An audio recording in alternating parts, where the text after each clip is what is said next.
Hola, ¿qué tal todos y todas? Muchas gracias por estar aquí y gracias a los que me están viendo en otros lugares. Me da mucho gusto poderme comunicar por este medio a todos los lugares a los que es posible desde la Comisión Nacional de Bioética llegar. Es un placer y un honor. Muchísimas gracias por acompañarnos aquí. Miren,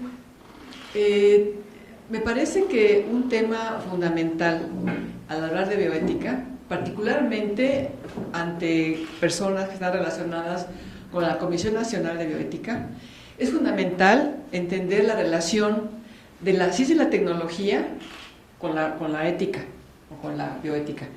Es muy importante también hablar en general de ética, porque es muy complicado decir hasta dónde llegan los límites reales de la bioética. Todo lo que tiene que ver con el ser humano, y la ética tiene que ver con el ser humano, pues es también biológico. Entonces, tendríamos que decir que todo lo que tiene que ver con ética, tiene que ver con bioética. A final de cuentas, en tanto está involucrado el ser humano. Pero sí se han distinguido ciertas cuestiones para distinguir a la ética en general, esa rama de la filosofía que tiene que ver con la capacidad que tenemos los humanos de distinguir y de definir la distinción entre bien y mal. O sea, los humanos tenemos esa capacidad y yo he hablado ya antes con ustedes sobre ese punto de vista de la ética siendo resultado también de un proceso de evolución, de la evolución humana, de la evolución gradual de los animales, en las que podemos encontrar, como expliqué en mi conferencia anterior, cómo la ética se fue constituyendo particularmente en los organismos sociales, en los organismos con una alta sociabilidad. Fue muy importante el tener, digamos, ciertos acuerdos entre los organismos para poder coexistir en sociedad. Y esto, sin duda, es fundamental para nuestra especie. Pero lo que quisiera revisar ahora con ustedes, y comentaba hace un momento que pues todo lo que decimos es discutible, o sea, no hay verdades absolutas, y lo que yo planteo aquí son temas para discusión, son temas que tenemos que reflexionar. Decía antes, es fundamental para una Comisión Nacional de Bioética revisar esta relación entre la tecnociencia y la bioética. La tecnociencia, me refiero a las ciencias en la actualidad, en esa cercanía que tienen con la tecnología, en esa codependencia, donde la tecnología avanza porque avanza la ciencia, pero la ciencia también avanza porque avanza la tecnología. ¿Cómo hubiéramos podido conocer el genoma humano, por ejemplo, o el genoma de cualquier especie, sin tecnología? La historia natural, o sea, antes de los orígenes de los orígenes de la biología, que trataba de describir lo vivo, pues no necesitaba de grandes tecnologías. Inclusive el gran taxónomo Carolus Linneo decía que no deberían usar los historiadores naturales ningún instrumento, por ejemplo, no el microscopio.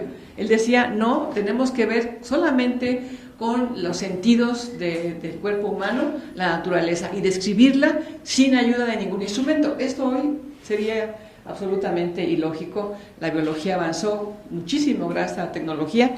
Primero, pues de las primeras tecnologías que usaron los biólogos son los microscopios, igual que los astrónomos usaron los telescopios, ¿no? Entonces, la ciencia sin tecnología ya es irreal.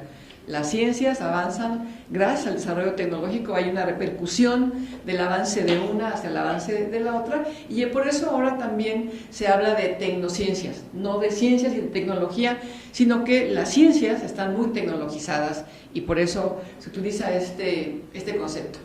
Entonces, y le decía, por ejemplo, en esta cita de Jorge Linares, a quien ustedes conocen porque él mucho tiempo presidió el programa de bioética de la UNAM, tiene además una contribución académica muy importante al desarrollo de esta área. Él ha dicho en este prólogo: la reflexión filosófica sobre la ciencia, la tecnología y las tecnociencias cobra hoy en día una importancia mayúscula en virtud de que la vida social y el acontecer de la historia dependen cada vez más del impulso del poder tecnocientífico. Hoy somos unos dependientes de la tecnología. Bueno, aquí estamos viendo, ¿no?, de la posibilidad de comunicarnos con tanta gente que además de los que están en este auditorio, pues es tremenda. Y la dependencia que tenemos del celular, de las computadoras y de toda la tecnología es muy impresionante. Y por eso tenemos que reflexionar que, hablando de cuestiones de ética y sobre todo de ética médica, la importancia de la utilización de estas disciplinas. Este filósofo ha tenido una gran importancia en el desarrollo de la bioética. Lo que él plantea es que actuar de forma que debemos actuar de forma que los efectos de tu acto sean compatibles con la permanencia de una vida humana genuina. Este es un punto de partida muy importante, ¿no? Es decir, a ver, tenemos que reflexionar si lo que hacemos es compatible con la permanencia de una vida humana genuina. Claro, habría que definir qué es una vida humana genuina. Desde ahí tenemos ya problemas. ¿Cómo definimos cuál es una vida humana digna, genuina? Son discusiones, por eso decía antes, cada tema que aquí revisemos, pues tendría que ser discutido de una manera importante. Y lo que pensamos también, yo con él y con otros autores, es que la ética no ha tenido un papel tan importante en el desarrollo de las tecnociencias. Sin embargo, en la medida en que el ser humano adquiere más poder sobre sí mismo, sobre otros seres humanos y sobre la naturaleza, se vuelve más necesario asumir nuestro deber de responsabilidad. Este es el punto central de mi conferencia. La responsabilidad que tienen los biólogos, los médicos, todo lo que tenemos la posibilidad de contribuir a lo que llamamos la mejora del ser humano, la mejora de su salud, la mejora de su desarrollo. Tenemos que reflexionar hasta dónde y cómo se puede hacer esto. Es muy importante también, como señalaba al principio, que me he dedicado sobre todo al estudio de la evolución y al impacto de estos temas en la evolución de los seres vivos y particularmente del ser humano, porque indudablemente los avances tecnológicos van a incidir en la sobrevivencia, en la reproducción humana, y van a tener un papel muy preponderante en la evolución. Desde que aparecieron, yo creo que desde que existe Homo sapiens, desde que existe la tecnología existe antes que Homo sapiens. Nuestra especie tiene aproximadamente 200.000 años, pero ya Homo habilis, y por eso se llama habilis, ese ancestro nuestro, ya utilizaba tecnología, ya hacía cuchillos, hachas, las mismas rocas utilizadas para golpear a un animal o a otra persona, es un uso tecnológico. Lo vemos ahora como algo muy primitivo, muy incipiente, pero se está usando tecnología. De hecho, algunos autores evolucionistas plantean cómo incluso primates como los chimpancés, los gorilas, usan ciertas tecnologías, o sea, muy incipientes, digamos, pero no es una particularidad humana. Pero la particularidad humana es el gran desarrollo, que no ha habido en otra especie, de la tecnología, del uso de la tecnología, que tiene que ver además con mejoras de las condiciones de la vida humana y mejoras de la salud, mejoras de la salud. Entonces, es importante, decía, porque la tecnología siempre ha favorecido o no la evolución humana. Si no hubiera habido tecnología, pues yo creo que no habría especie humana. La tecnología, por ejemplo, ese uso de las piedras para golpear, para cazar, para sobrevivir, ese uso de rocas para elaborar herramientas, también para mejorar la sobrevivencia. ¿Qué quiere decir mejorar la sobrevivencia? El tener la capacidad de cazar, no con grandes colmillos, no con grandes garras, sino con armas, fue una ventaja para el ser humano. No hubiéramos podido sobrevivir si no hubiera sido por esa capacidad que, claro, la da la inteligencia humana, que fue algo favorecido por la selección natural, algo que la selección natural privilegió sobre otras características, en vez de fuerza, que no podríamos competir con tigres con elefante, con otras especies, si no tuviéramos esa tecnología. Esa posibilidad de sobrevivencia y yo sí creo de la aparición de la especie como la conocemos hoy, como la conocemos con todos los antecedentes de Homo habilis, Homo erectus y todos los homos que ha habido antes de Homo sapiens, Homo neanderthal, etcétera, no hubieran podido construirse como se construyeron sin la tecnología. De ese nivel de importancia es el análisis que tenemos que hacer, de cómo la tecnología ha ido desde nuestros orígenes orientando la evolución, favoreciendo, por ejemplo, en la selección natural a los individuos más inteligentes con mayor capacidad de hacer innovaciones, de hacer nuevo tipo de armas, de pensar en cómo cazar a un mamut entre varios, de ponerse de acuerdo. Todo esto influyó en nuestra evolución.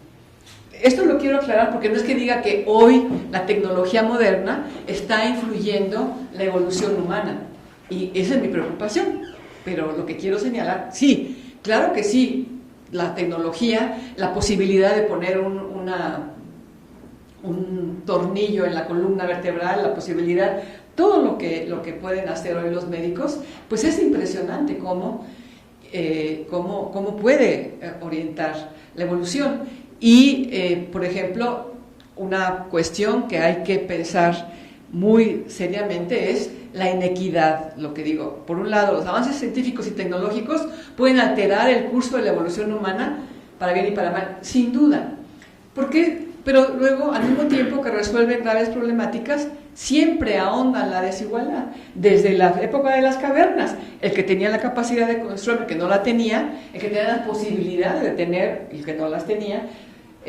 Imagínense, hoy la diferencia es mucho mayor entre los que tienen acceso a los antibióticos y los que no lo tienen, entre los que tienen acceso a un buen hospital y el que no lo tienen. Y en México lo vivimos día con día, no es que algo que yo les quiera dar aquí una sorpresa de que hay una desigualdad en el aprovechamiento de la tecnología. Esto es muy impresionante y muy grave. Esa desigualdad es algo de lo que yo considero más grave. Esa brecha que se establece entre los que tienen acceso y los que no tienen, eso es lo que más grave ocurre en el desarrollo de los humanos. Eso es un tema que hay que considerar de manera muy importante. Pero decía, aquí pongo algunos ejemplos de cuáles son los casos destacados de lo que se está haciendo en cuanto a avances científicos y tecnológicos, pero mi tema también no es nuevo esto. Desde el origen de Homo sapiens, desde el origen de nuestros ancestros, esto ya ocurría. Pero las diferencias son cada vez mayores. Me puedo imaginar la vida la han reconstruido muchos biólogos, muchos paleontólogos, la vida de los hombres y las mujeres de las cavernas. Pues no habría ahí una tremenda desigualdad entre unos y otros, ¿verdad? O sea, no unos tenían todo, otros no tenían nada. En primer lugar, tenían que coexistir, tenían que compartir, por lo menos dentro de un grupo. Dentro de lo que hoy lo diríamos una tribu, comparada con otra tribu que pudiera tener menos desarrollo tecnológico. Pero en cambio, hoy han crecido las desigualdades de una manera tremenda.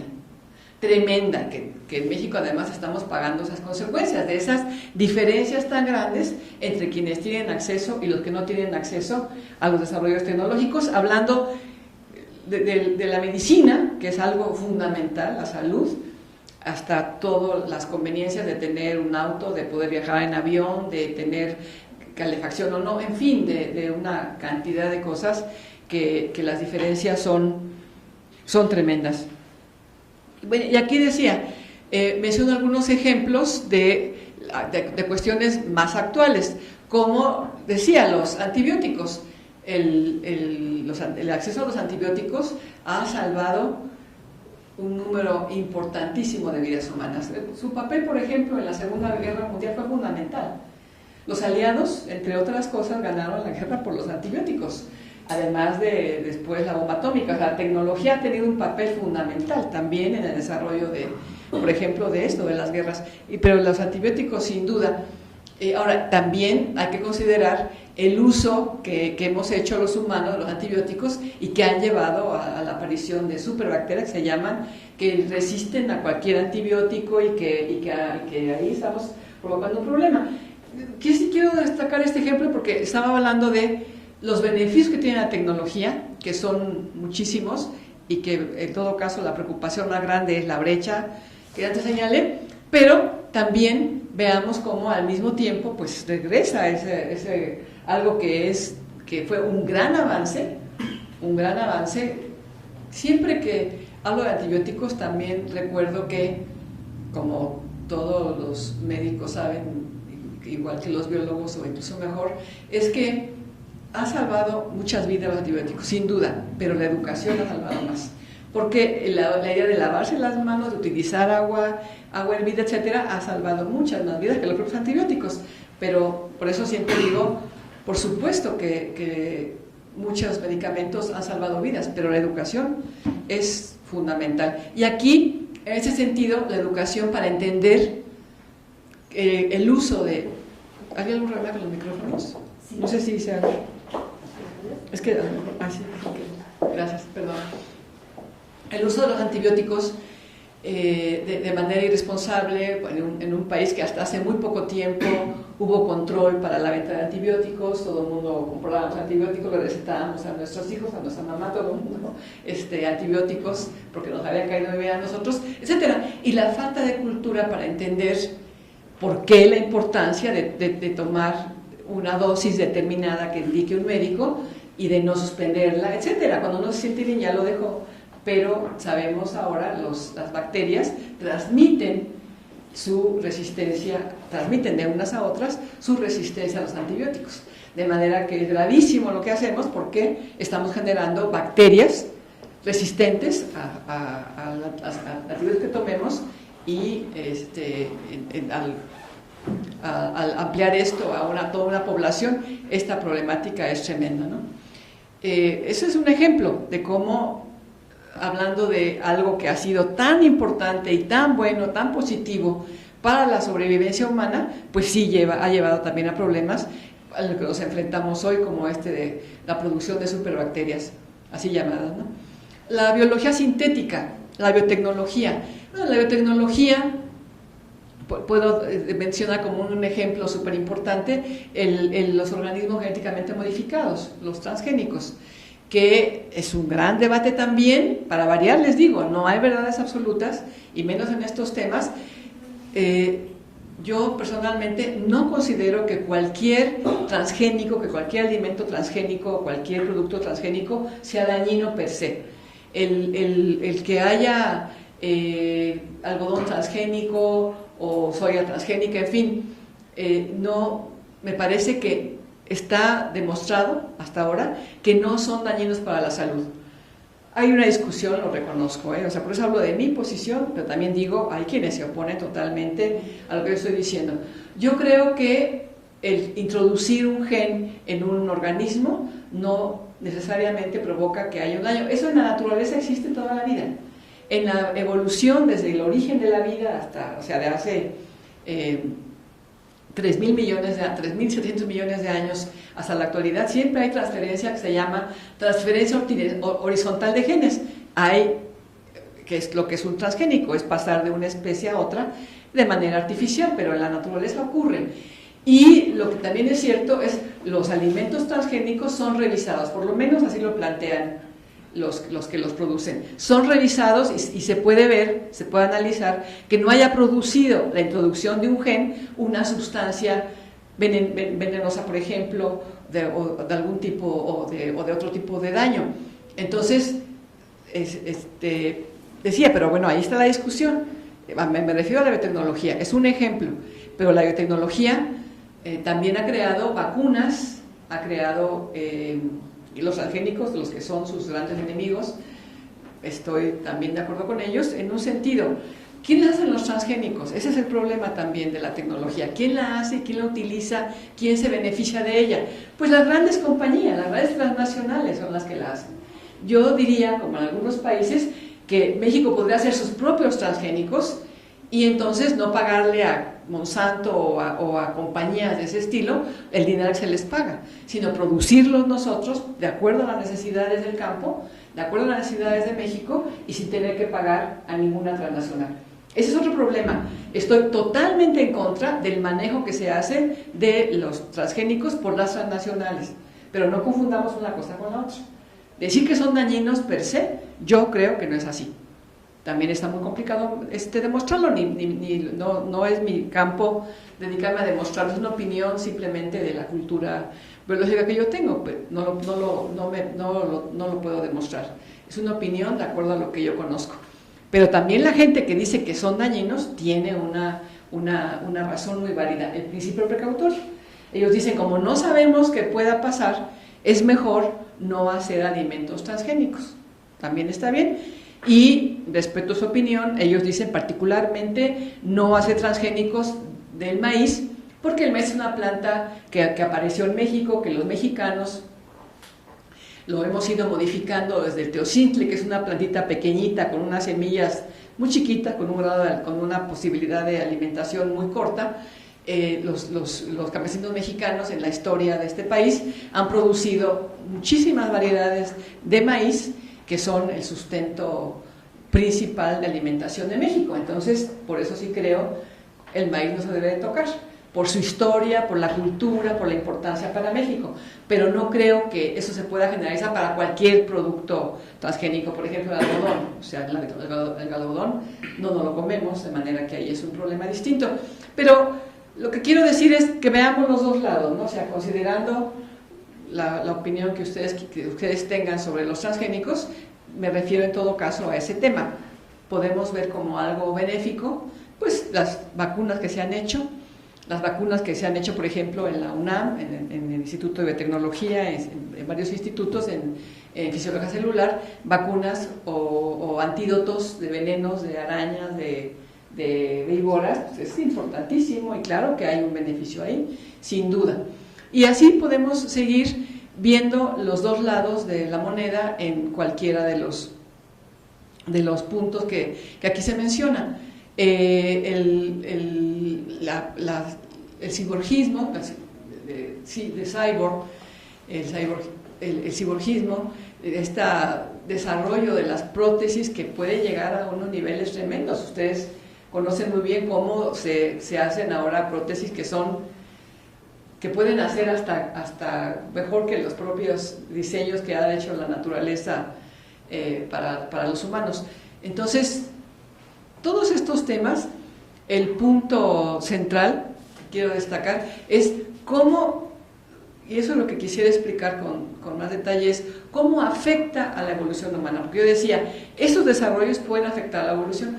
Es más sencillo explicarlo cuando, por ejemplo, podemos saber, hoy se puede mantener la vida de una persona diabética hasta muchísimos años. Bueno, yo he leído de gente que ha vivido 60 años desde que tuvo por primera vez diabetes a los 10 o a los 15 años y está perfectamente bien, con una alimentación adecuada, con un cuidado perfecto, inclusive utilizando insulina, con una vida que se puede calificar de normal. ¿Sí? Y entonces alguien que tiene esa enfermedad u otras enfermedades, por ejemplo desde niño, se puede reproducir y por supuesto heredarlo. Y entonces la medicina está orientando la evolución hacia ese sentido. En tanto podemos desde niños proteger a alguien que tiene diabetes, nosotros estamos generando que esos genes se puedan heredar, cosa que es indiscutiblemente adecuada, indiscutiblemente correcta. Pero se dan cuenta, estamos orientando la evolución, estamos manteniendo esos genes en la población. Tal vez en condiciones naturales, pues mucha gente no llegaría a reproducirse. Es complicado usar el ejemplo de la diabetes, porque la diabetes es una enfermedad que tiene que ver mucho con lo social. Es también, para variar, discutible que haya genes que producen diabetes. Pero aquí difícilmente no es fácil discutir en un grupo así este tema, pero yo creo que los hábitos alimentarios, los hábitos de alimentación son los que pueden o no desarrollar la diabetes. Si alguien tuviera genes que podrían hacerlo factible de desarrollar diabetes, pero tiene una alimentación absolutamente adecuada, pues no tendría diabetes. De manera que es discutible que sea una enfermedad genética, así lo veo. Y un ejemplo que he trabajado más es la fenilcetonuria. Se produce por una mutación de un gen que impide el metabolismo de la fenilalanina.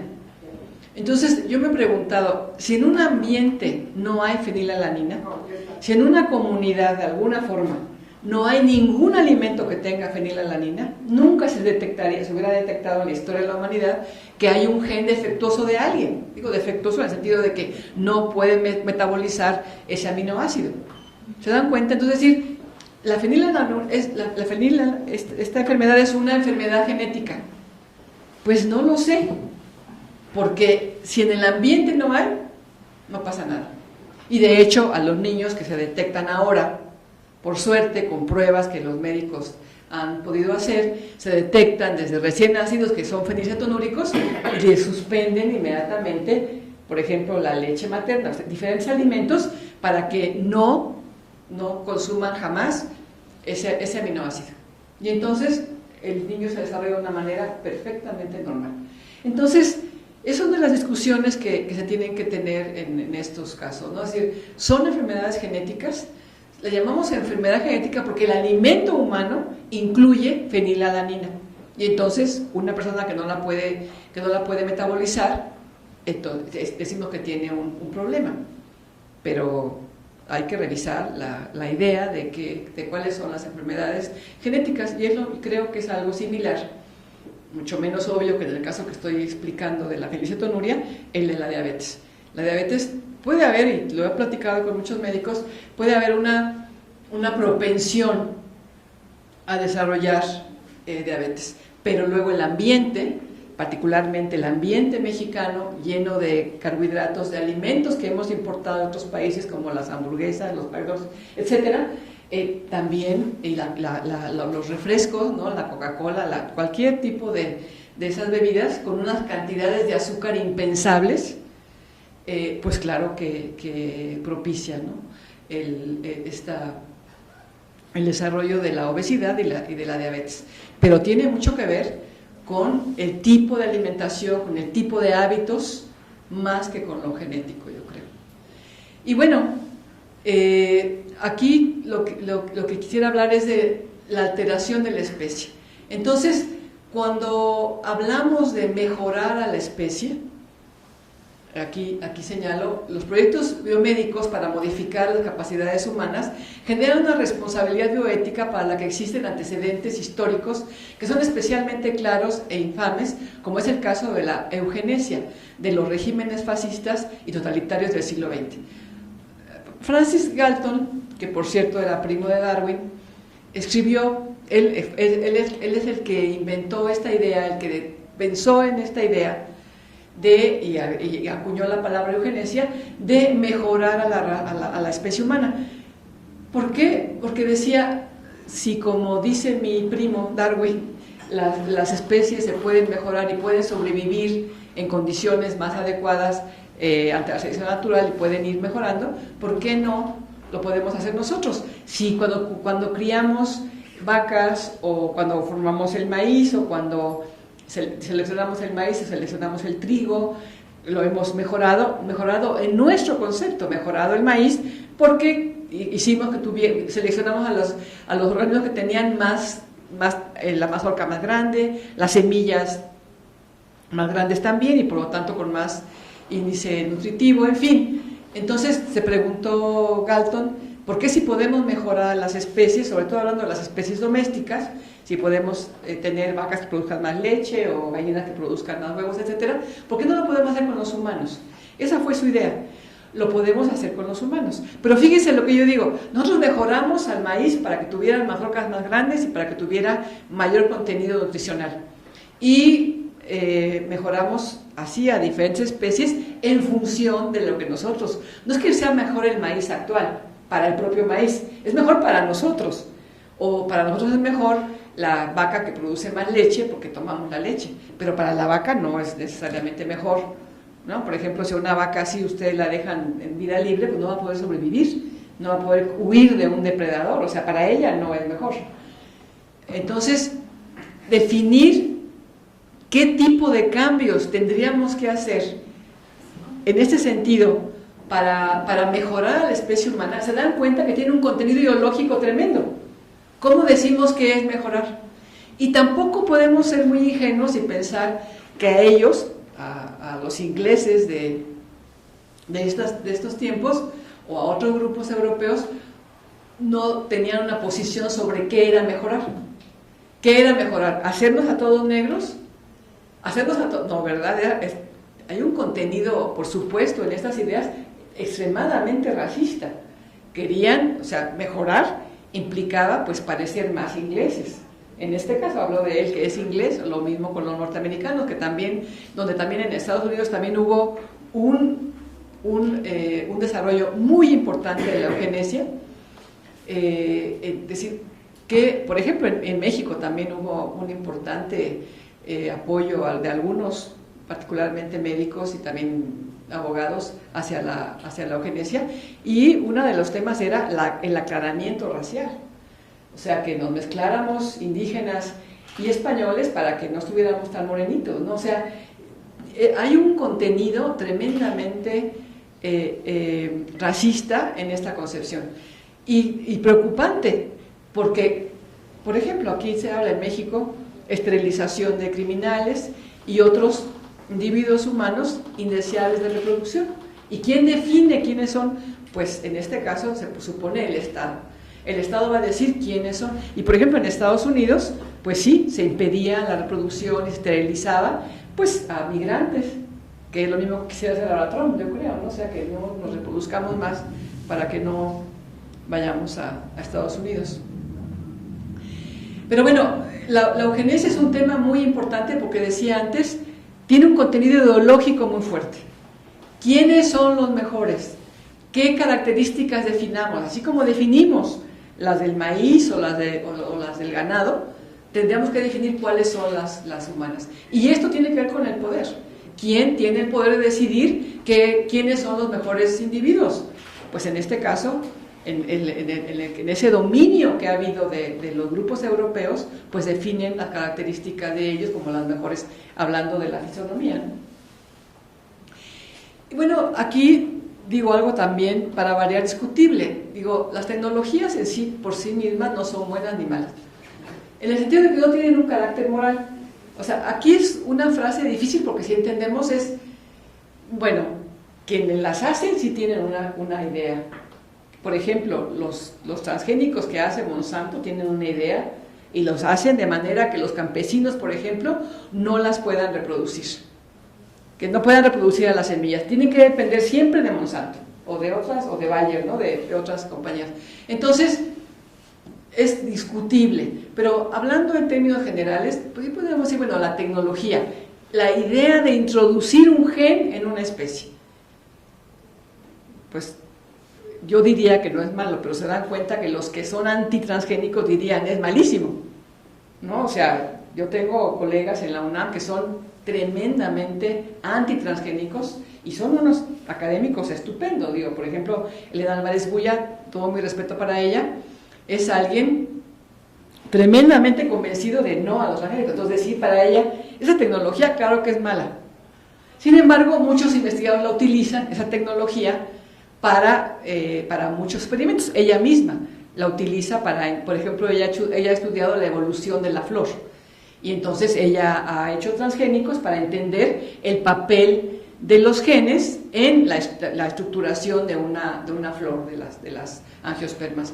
Entonces, pero, insisto, es discutible, pero lo que aquí quisiera destacar es esto, que en sí la tecnología no tiene un carácter moral, y por eso pongo el ejemplo de los transgénicos. Mientras alguien que está totalmente en contra de que haya particularmente maíz transgénico, pero en general ningún transgénico, según ella y su grupo, ahí la tecnología sería mala, pero cuando se usa para investigación, para mejorar, para conocer, simplemente ahí para conocer cómo surge la flor, entonces es buena. Depende entonces de cómo se use, lo vamos a dejar así.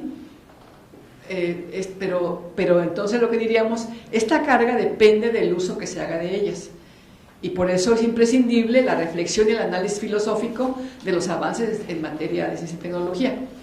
¿Por qué? Porque efectivamente, así como siguiendo ese ejemplo, se puede usar para bien o para mal, pero ¿quién define qué es bien y qué es mal? Los que defienden a los transgénicos sostienen que los transgénicos pueden ser capaces de salvar vidas humanas de una manera impresionante, de salvar de hambrunas. Y entonces los que están en contra de transgénicos dicen, es que el problema de la alimentación no es un problema de producir o no transgénicos, es un problema económico, es un problema de carácter económico mundial, donde en algunos países la comida se tira y en otros países no hay nada, como en países africanos o como en regiones de nuestro país también, en la Sierra de Guerrero, por ejemplo, ¿no? O en la Sierra Tarahumara. Hay, por supuesto, hambruna en estos lugares. Entonces, algunos dicen si con los transgénicos se puede resolver el problema de la hambruna. Y los otros dicen, pero sería peor el remedio que la enfermedad. En fin, es muy complicado en muchos temas ver si una tecnología es buena o mala en sí. Lo que quiero decir aquí es, pues, dependiendo, lo importante aquí es el análisis filosófico, es que la gente analice su posición. Si uno va a usar transgénicos, tiene que entender cuál es la implicación de hacerlo. ¿Sí? Yo creo que esa es la idea. Lo vas a hacer para hacer tu tesis de doctorado o para producir, como Monsanto, un producto que va a ser un gran negocio, pero tienes que tener clara cuál es tu objetivo y por qué usas esa tecnología. No es trivial. Eso es lo que yo quisiera destacar. Otra tecnología muy importante, sin duda, es la biología sintética. Como digo aquí, no es una disciplina, sino una visión interdisciplinar. La idea es crear nuevos organismos programables a partir de síntesis en laboratorios. Hasta ahora no se ha podido sintetizar un ser vivo de laboratorio, no se ha podido, pero este es un gran avance, porque lo que se ha hecho con la biología sintética es que a partir de hacer partes, dispositivos, módulos, sistemas, se ha podido, por ejemplo, crear a una bacteria sintética. Aquí está el procedimiento de cómo se puede crear, claro, pero con un modelo de una bacteria del cual se parte, de que se copia el código de la bacteria y luego se sintetiza, a poder seguir la secuencia del genoma, se puede sintetizar y reagrupar para hacer un cromosoma sintético primero, uniendo los bloques de DNA, y después insertar ese cromosoma dentro de la célula de una bacteria, y esa bacteria se replica, pero ya con el gen sintético. O sea, es impresionante. De todas maneras, no podemos hablar de que es un ser vivo creado en un laboratorio, porque se está partiendo del código de una bacteria que ya existe. Pero son avances tremendamente importantes y imagínense de lo que estoy hablando, de la posibilidad de modificación a ese grado, ¿no? De ahora con bacterias, pero bueno, se pueden ya también hacer edición de genes, incluso de genes humanos. Dentro de no mucho tiempo se va a poder decir, vamos a corregir esa mutación que yo decía que provoca la fenilcetonuria, se podría corregir, se va a poder, se hace ya en algunos casos, no se va a poder corregir de manera de editar el gen, y como es una mutación puntual, ahí sería realmente sencillo cambiar esa base por otra y resolver el asunto, ¿no? He hablado ya de esto, pero es muy importante, y él lo decía aquí, es un tema muy polarizado. Yo hace poco estuve como moderadora entre los grupos de los que defienden a los transgénicos y los que se oponen a los transgénicos. Bueno, fue muy, muy complicado el moderar esa reunión, porque pues parecían candidatos a presidentes, o sea, se ofendían, se decían las peores cosas unos de los otros, porque sí ha llegado a niveles muy fuertes la polémica entre los organismos, la utilización de organismos genéticamente modificados y los que no los quieren, ¿no? Son temas muy, muy difíciles. Otro proyecto importante, hablando de la tecnología, que puede dar lugar a ya señalé antes, no es que la tecnología ahora va a orientar la evolución humana, o sea, ya aclaré mi punto. Lo hemos hecho siempre, nada más que ahora tenemos tecnologías, pues ya no hablo de unas hachas o de unos cuchillos que se hacían, estoy hablando de tecnologías que directamente están modificando, pueden modificar a los cuerpos humanos.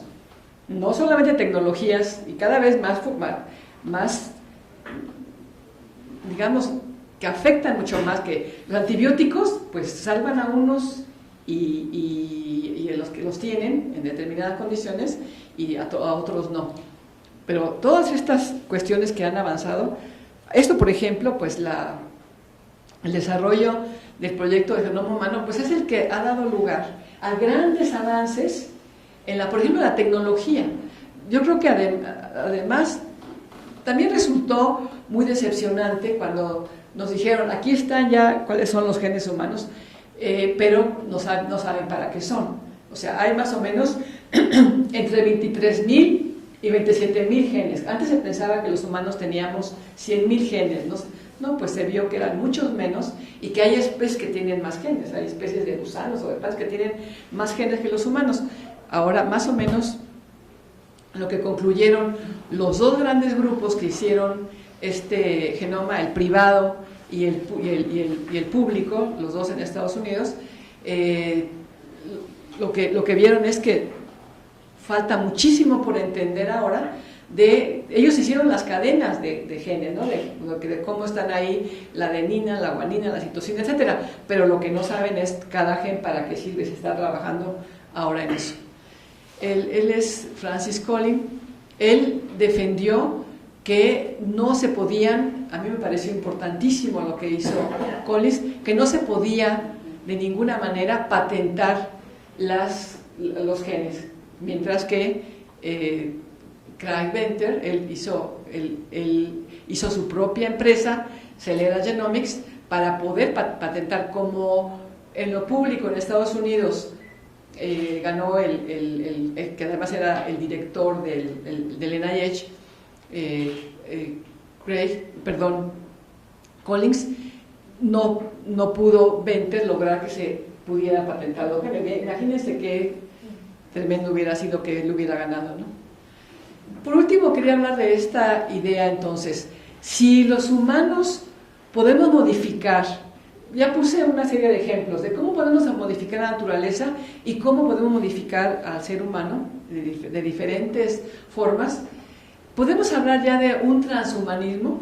¿Qué quiere decir esto? Bueno, los humanos seríamos producto de la historia evolutiva y ahora estaríamos interviniendo, y vuelvo a insistir, hemos intervenido siempre, pero cada vez con una mayor incidencia, con una mayor posibilidad de realmente dirigir, sobre todo, aquí la diferencia sería conscientemente, porque los humanos, que yo hablaba de los ancestros, de Homo sapiens o de los anteriores, pues no estaban pensando en que podían modificar y podían hacer un nuevo ser humano. Nosotros sí podemos hacerlo ahora. Ellos estaban haciendo tecnología y entonces sobrevivían mejor los que tenían armas que los que no tenían, o los que tenían ciertas plantas medicinales que los que no las tenían, una cantidad de cosas. Pero es distinto hoy. Hoy podemos conscientemente modificar a los seres humanos. Y entonces, esta idea de lo que se llama el transhumanismo, como digo aquí, es una filosofía de moda, es la utopía del momento, que algunos consideran como una cosmovisión propia de la época posmoderna, dominada por el culto a la técnica, el único gran relato posible tras el descrédito en el que han caído todos los demás. Este movimiento se suele definir como un movimiento cultural e intelectual que afirma la posibilidad y necesidad de mejorar la condición humana basándose en el uso de la razón aplicada bajo un marco teórico sustentado en los derechos humanos y en los ideales de la ilustración y el humanismo. O sea, la idea aquí es que se pueda conscientemente hacer mejoras a los seres humanos, y hablando de que entonces ya somos posthumanos, ¿sí? Ya somos otra cosa, ya no somos humanos, somos algo distinto por esa intervención que hay por ejemplo, de estas ideas del cyborg, un organismo cibernético, que esto no va a tardar mucho, creo, no sé si me toque a mí, pero a muchos de ustedes les va a tocar, por supuesto, a todos ustedes, ver esa idea de que tengan un chip y que no va a tardar. Estoy segura que ya se ponen chips para que la gente, para que los animalitos no se pierdan, los perros, los gatos, o también para los humanos, ¿no? Para que si te hacen una intervención, o un secuestro, en fin, de muchos estilos, te pueden localizar con un chip.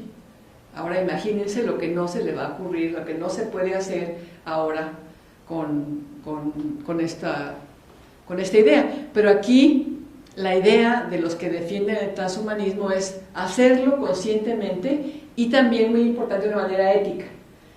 Yo lo veo difícil, por lo que he señalado permanentemente, porque hay una gran desigualdad en los que pueden y los que no pueden hacer esto, y sería otra vez generar mucha mayor desigualdad, ¿no? ¿A quién le pueden poner un chip de tal tipo? Si hoy hay gente que no tiene teléfono, ¿no? Y otros que sí lo tienen, imagínense estos avances que se puedan dar. Entonces, pero se habla de esto, de lo que me parece bien es esa preocupación por la parte ética. Decir, bueno, sí, pero tenemos que pensar qué tipos de cambios podríamos hacer, qué tipo de cambios que no fueran racistas, que no fueran clasistas, que tuvieran, lo veo muy difícil, pero por lo menos sí toman en cuenta esa parte, ¿no? Es decir, tiene que ser de una forma ética, y yo por ética sobre todo entiendo esa capacidad humana de analizar lo que es correcto y lo que no lo es. Y para cada cultura es diferente esto. Lo que una cultura piensa que es correcto no necesariamente es universal. Otras piensan que no. Digo, para mejor ejemplo, la ablación clitoriana que hacen algunos grupos islámicos. O sea, para nosotros eso es inaceptable, para otros es obligado.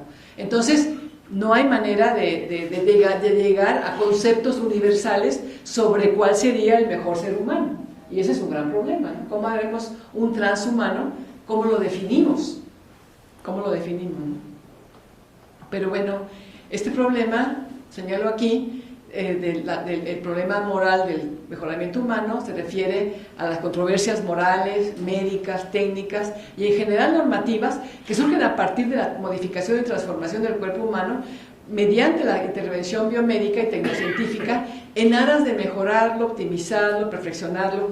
O sea, imagínense que en lugar de depender del teléfono ya tenemos un incrustado algo. Pues claro que suena bien, ¿no? Como decirte, ¿dónde dejé el teléfono? Pues ya no te perdí, no lo tienes a la mano. Porque el teléfono se convirtió en una adaptación. Lo necesitamos ahora, el teléfono particularmente celular, resuelve muchísimos problemas, sin duda.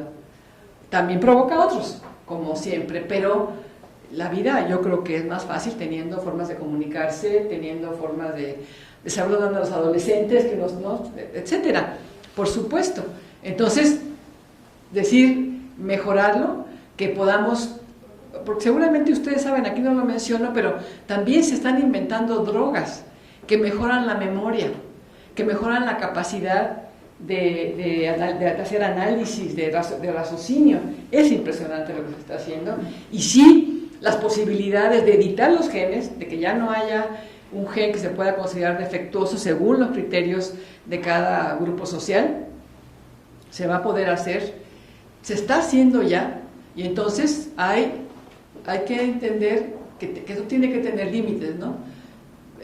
Por ejemplo, los límites de la medicina y el cuidado de la salud, o sea, una terapia o mejoramiento, que es lo que estamos diciendo, equidad o inequidad en el uso de mejoras anatómicas y las capacidades orgánicas, efectos del mejoramiento tecnológico en la autenticidad y la identidad personal de los individuos intervenidos, la naturaleza humana y sus posibilidades protésico-proteicas, la perfectibilidad del ser humano, la potencial deshumanización asociada a esas intervenciones, etcétera. O sea, son temas tremendamente importantes. Ahora, hay también posiciones extremas, como prohibir prácticas que tienden a la mejora humana.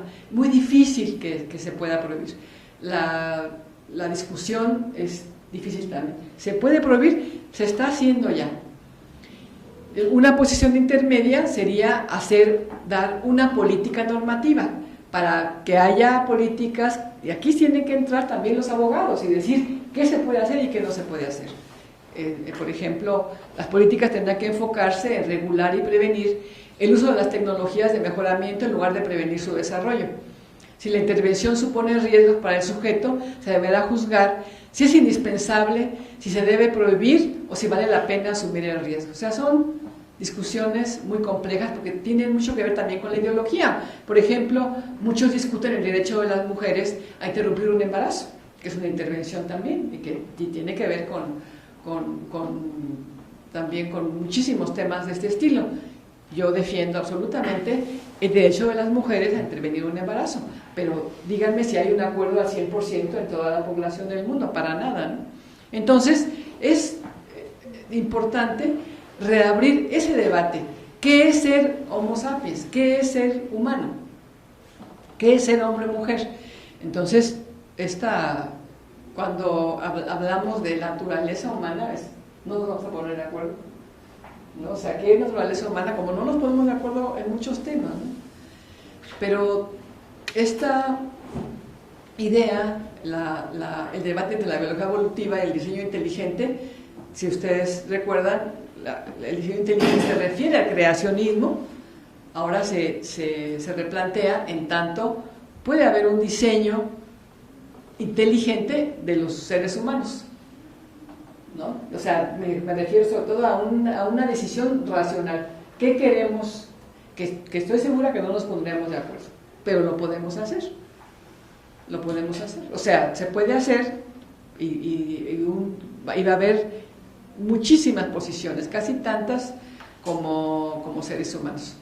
Y bueno, yo creo que ni tecnofilia, o sea, un absoluto uso de la tecnología irrestricto, ni la tecnofobia. Y sí me parece que la respuesta está en la bioética. O sea, que los que trabajamos estos temas tengamos una claridad en qué tendremos que plantear para ver qué se puede hacer y qué no se puede hacer. Que eso es lo ético, la definición de cómo, a la consideración de qué es válido y qué no es válido. Y eso me parece que es un tema muy, muy difícil. Pues yo esto es lo que les quería contar y muchísimas gracias por su atención.